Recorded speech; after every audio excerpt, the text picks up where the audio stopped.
The Lord be with you. I'm Deacon Keith Fournier, and our first reading is from the book of Joshua. Joshua said, "So now, fear Yahweh and serve him truly and sincerely. Banish the gods whom your ancestors served beyond the river and in Egypt, and serve Yahweh.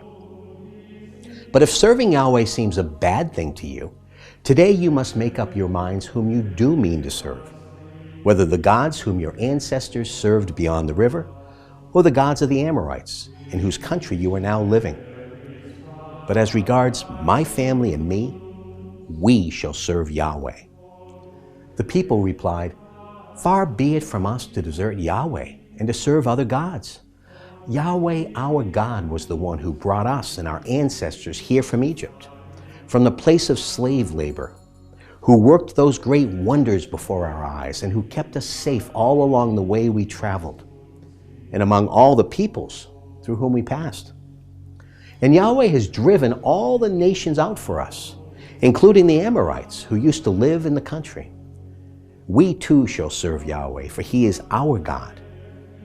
Joshua then said to the people, "You will not be able to serve Yahweh, since he is a holy God. He is a jealous God who will not tolerate either your misdeeds or your sins. If you desert Yahweh and serve the foreigners' gods, he will turn and maltreat you anew, and in spite of having been good to you in the past, will destroy you." The people replied to Joshua, "No, Yahweh is the one we mean to serve." Joshua then said to the people, "You are witnesses to yourselves that you've chosen Yahweh to serve him." And they replied, "Witnesses we are." "Then banish the foreign gods which you have with you, and give your allegiance to Yahweh, God of Israel."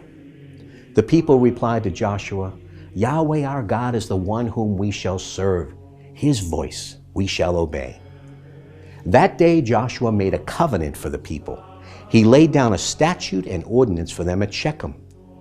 Joshua wrote these words in the book of the law of God. He then took a large stone and set it up there, under the oak tree in Yahweh's sanctuary. Joshua then said to all the people, "Look, this stone will be a witness to us, since it has heard all the words that Yahweh has spoken to us.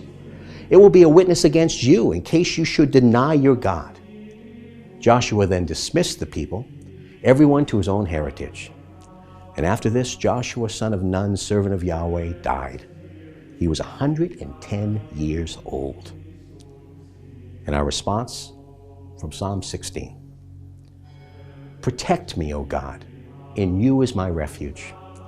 To Yahweh I say, you are my Lord. My happiness is in none. My birthright, my cup is Yahweh. You alone hold my lot secure. I bless Yahweh, who is my counselor. Even at night my heart instructs me. I keep Yahweh before me always, for with him at my right hand nothing can shake me.